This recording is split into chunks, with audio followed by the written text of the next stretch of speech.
Inside the cold concrete of a Supermax prison, the man once branded America's most evil faced the inevitable. Cameras never entered, guards rarely spoke, and his world shrank to a cell smaller than a parking space. But in those final days, when every second was monitored and every breath was recorded, a chilling question lingered. How does a system handle the death of its most infamous prisoner? The label, America's Most Evil, was not born overnight. It was crafted through decades of headlines, courtroom transcripts, and documentaries that chronicled crimes so brutal they redefined public fear. When authorities and journalists used that phrase, they weren't speaking metaphorically. They were invoking a title meant to convey the extreme, the embodiment of cruelty that demanded the harshest punishment the U.S. prison system could deliver. For this reason, his final years, and especially his last days, could never be ordinary. While other inmates at Supermax facilities like ADX Florence or Pelican Bay might have endured isolation, none were subjected to the same combination of psychological monitoring, physical restrictions, and high-level oversight. Every decision surrounding his custody had ripple effects, from prison wardens to Washington officials. Supermax, a prison built for one purpose. Supermax prisons were designed for men like him. At ADX Florence in Colorado, sometimes called the Alcatraz of the Rockies, prisoners spend 23 hours a day in solitary confinement, with reinforced concrete cells, thick steel doors, and slots barely wide enough for food trays. Bureau of Prisons, 2013 report. Human contact is nearly non-existent.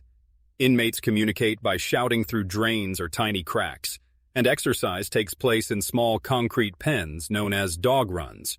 For America's Most Evil, this meant decades of a life stripped of touch, conversation, or normal, routine. Guards testified that he was rarely seen without shackles, even during medical checks.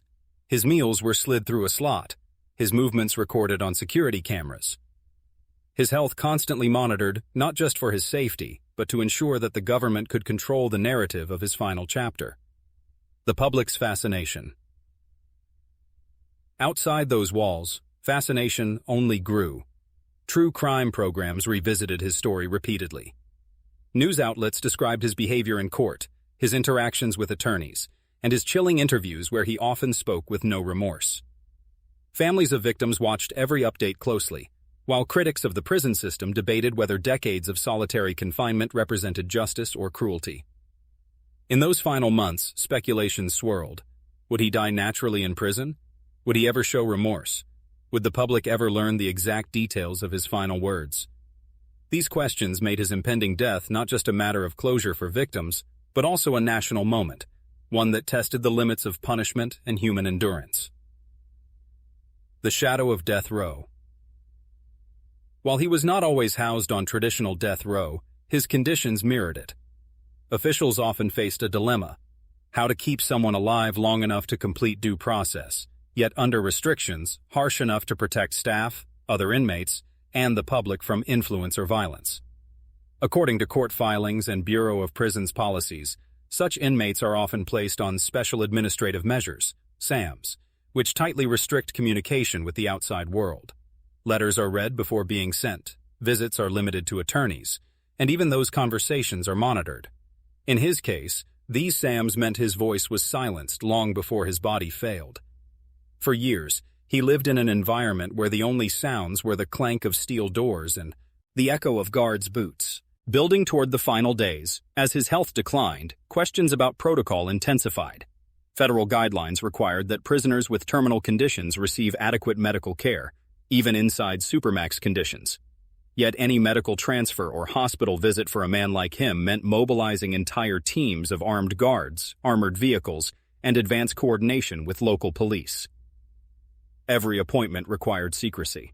Court records show that when high-risk inmates leave ADX Florence, their routes are kept confidential, convoys are disguised, and medical personnel are vetted in advance. For America's Most Evil, the system could not afford a single slip, no publicity stunt, no last act of defiance, no martyrdom. The stage was set. His body was failing, the guards were ready, and the nation, knowingly or not, was about to witness the conclusion of one of the darkest chapters in American criminal history. The prison system was built to contain his violence, but it was never designed to halt the one enemy no one escapes: time. As the years pressed on, the man once feared for his strength, cunning, and sheer unpredictability began to face the same decline every human does. For prison authorities, his failing health posed a paradox. How do you treat a dying man whose name alone evokes national fear? Signs of weakness. Behind concrete walls, reports from former guards and medical staff reveal that by his final years, America's most evil inmate suffered from a combination of chronic illnesses common in long-term prisoners: cardiovascular disease, hypertension, and complications likely worsened by decades of isolation. Long-term solitary confinement has been linked to rapid physical deterioration, reduced muscle mass from inactivity, vitamin deficiencies from lack of sunlight, and weakened immune systems. Journal of Correctional Healthcare, 2016. In his case, the evidence was plain. Once capable of dominating headlines with every move, he was now observed shuffling slowly to medical checks, his wrists still shackled, his ankles bound by chains. Even his diet, pre-portioned trays slid through a steel slot, was adjusted to soft foods as chewing and swallowing became more difficult. Extreme medical security. But for prison officials, a routine doctor's visit could never be routine. Anytime he required outside medical care, ADX Florence initiated a full-scale transport operation. According to Bureau of Prisons transportation policies, this process resembled a military maneuver. Advanced planning. Routes were mapped days in advance, with alternative roads prepared in case of attack or ambush. Secure convoy. At least 3 vehicles were used, including armored SUVs and vans fitted with reinforced steel. Air surveillance. In high-risk transfers, helicopters were placed on standby to track or intercept. Medical escort. Even doctors treating him were screened, vetted, and sometimes briefed by U.S. Marshals to minimize any risk of sympathy or compromise. Prison staff referred to these movements as controlled shadows, operations that happened quietly, often at night, and without any public announcement. A single photo of him outside those walls could have triggered international headlines, so secrecy was paramount. The psychological watch. Equally intense was the psychological oversight. From his early years of incarceration until his final days, he was subject to ongoing evaluations designed not only to track his mental health, but to predict any possible outburst or manipulation. Prison psychologists recorded patterns of speech, body language, and even writing style in his limited letters. Research from the Federal Bureau of Prisons confirms that high-risk inmates under Special Administrative Measures, SAMs, are monitored for any coded communication that could incite violence. For America's most evil, this meant his thoughts, when written or spoken, never left the prison unfiltered. Even in his decline, the fear was not just that he might lash out, but that his words could inspire followers outside. A body in decline, a system on edge. As his organs weakened, so too did his aura of invincibility. Yet paradoxically, the weaker he became, the tighter the system's grip grew. Medical staff described cases where inmates of his profile required constant observation, sometimes with cameras left running 24/7 in their cells, to ensure they didn't attempt a final act of defiance, whether suicide or self-harm.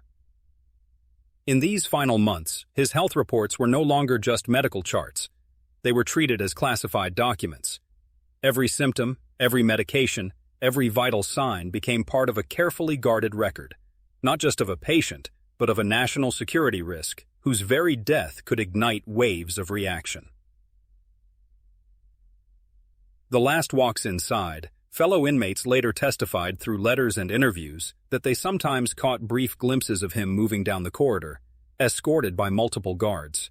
Shackled at wrists, waist, and ankles, his steps were slow, deliberate, almost fragile. For men who once heard his name whispered in terror, the sight was jarring. The so-called embodiment of evil reduced to an old man struggling against chains he could no longer fight. It was in these quiet, clinical moments, the slow walks to medical checks, the guarded handovers of medication, the hushed conversations between doctors and officers, that the reality became clear. America's most evil was no longer a predator. He was a man in the final chapters of his existence, And yet the walls around him only grew higher, the locks heavier, the silence deeper. For most inmates, death inside a federal prison is handled with quiet efficiency. Paperwork is filed, the coroner is notified, and the body is transferred according to Bureau of Prisons regulations. But for the man labeled America's Most Evil, even his final breath required protocols that bordered on military operations. To the system, his death was not only a medical event, it was a security threat, a media flashpoint, and a moment that had to be managed with absolute control. Federal protocols. Death behind bars. The Bureau of Prisons maintains strict rules for handling inmate deaths.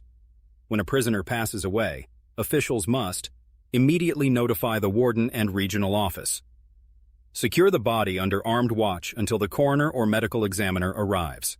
Document all last moments, including medical treatment provided and time of death, in a written incident report.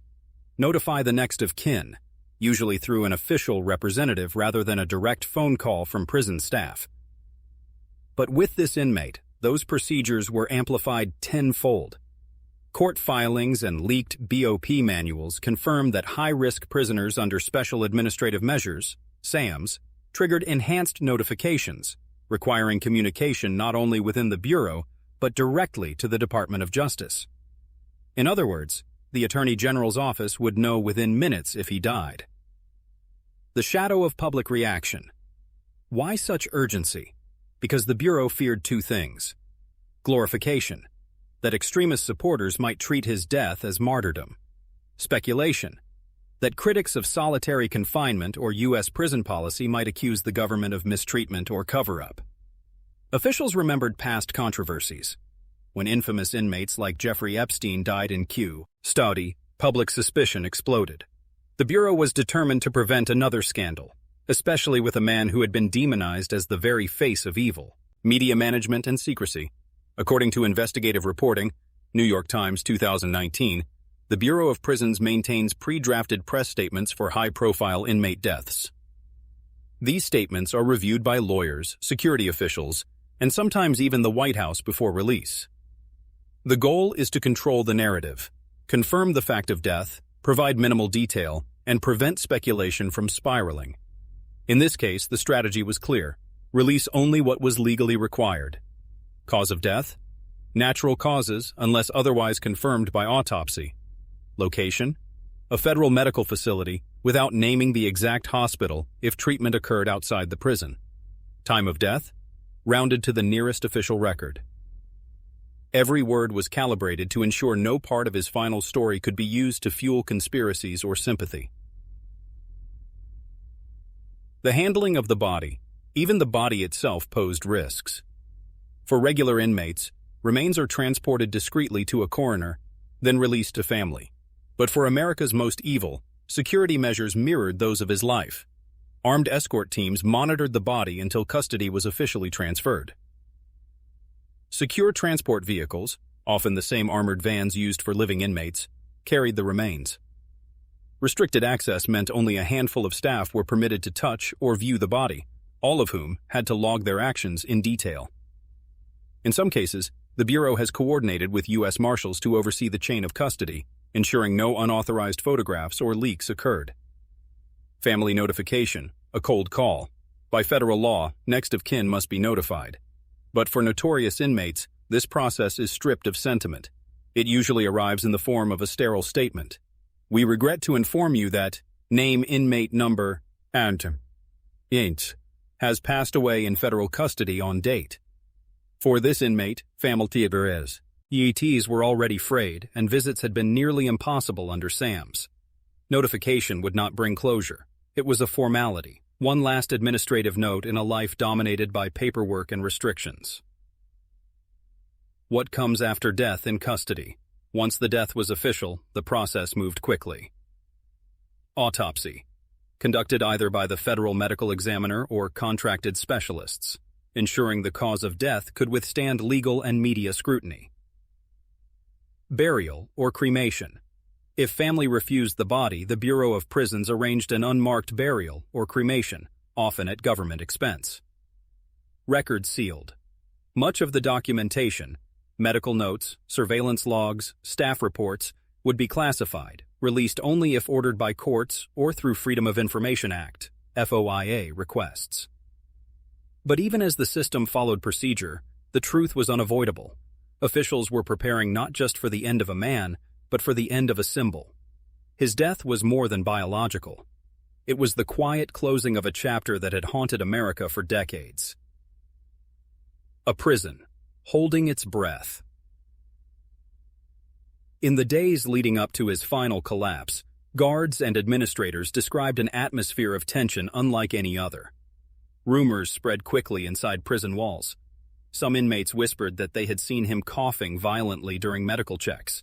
Others claimed he had been wheeled past in a chair, a shadow of the man who once commanded terror. Every officer on duty knew, when the moment came, their actions would be recorded, reviewed, and judged at the highest levels. No mistakes could be allowed. Not with this inmate. Not with this name. The prison held its breath, waiting for the inevitable. In the end, death did not arrive with violence or spectacle.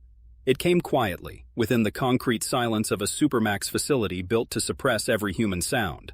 For decades, he had been watched, guarded, and feared. But in those last hours, the most infamous inmate in America lay under constant medical supervision, a man reduced to failing organs and shallow breaths. The guards watch. Accounts from staff reveal that his final moments were spent under the strictest observation. 2 officers remained outside his cell at all times, while a prison nurse made hourly checks. Surveillance cameras were trained directly on him, not out of compassion, but to ensure that no act of self-harm or manipulation could tarnish the system's control. Every cough, every motion, every groan was noted in logbooks. What had once been an inmate feared for his cunning was now a patient whose body gave signals of approaching death. The medical intervention. In his last 48 hours, he was moved to the prison's medical wing, where the sterile hum of machines replaced the clank of cell doors. Medical staff administered oxygen, adjusted IV lines, and monitored heart rhythms. Yet even here, shackles remained fixed to the hospital bed frame. A stark reminder that no matter how fragile he became, the system refused to take chances. When his condition worsened, doctors had a decision to make: transfer him to an outside hospital or let him remain within the prison's walls. For most inmates, outside care would be the standard. But in his case, the risk of public spectacle outweighed the medical argument. The Bureau of Prisons chose containment. He would die where he had lived, in federal custody, behind locked doors. The moment of death. As midnight approached, his breathing grew shallow. Guards recorded the time, each gasp, each pause. At 12:41 a.m., monitors confirmed the inevitable. His pulse stopped. A man once described as the embodiment of evil was officially gone. The nurse called the attending physician, who pronounced death. Officers signed the paperwork. The warden was notified. By protocol, the Attorney General's office was alerted within minutes. What had been a life of chaos ended in bureaucratic order. After the silence, his body was secured immediately. Officers wheeled the gurney through silent corridors, past cell doors where other inmates whispered in disbelief. Some cheered softly, others muttered prayers. For men locked in cages, even the death of America's most evil was a reminder of the one thing they all shared: time would claim them too. The body was transferred under armed guard to the coroner. No cameras, no leaks, no spectacle. Within days, he was buried in obscurity, either returned to family or laid in an unmarked grave arranged by the Bureau of Prisons. No public funeral, no gravesite for admirers, just silence. The legacy of a name. When news finally reached the public, headlines ran for days. Networks replayed courtroom footage, archival interviews, and grainy prison sketches. But as quickly as the story resurfaced, it faded again. He had been kept from influencing the outside world for decades. Even in death, the government ensured his memory would not ignite new flames. For the families of victims, closure was complicated. Some felt relief, others emptiness. For prison reform advocates, his death reignited debates over solitary confinement and humane treatment. And for the guards who watched him daily, it was simply the end of a long, heavy assignment. America's most evil was gone. But the system that contained him, and the questions his life raised about punishment, justice, and humanity, remained. And that was the final chapter in the life of the man branded America's most evil. A life that ended not with chaos, but with silence, chains, and shadows. His death leaves us with a haunting question. Does a system built to punish also have the power to heal, or only to bury the past? If you found this story powerful, don't forget to like this video, share it with someone who follows true crime and prison documentaries, and most importantly, subscribe to this channel. We have more real stories coming. The hidden truths inside America's toughest prisons, told with facts, not fiction. Turn on notifications so you never miss the next one.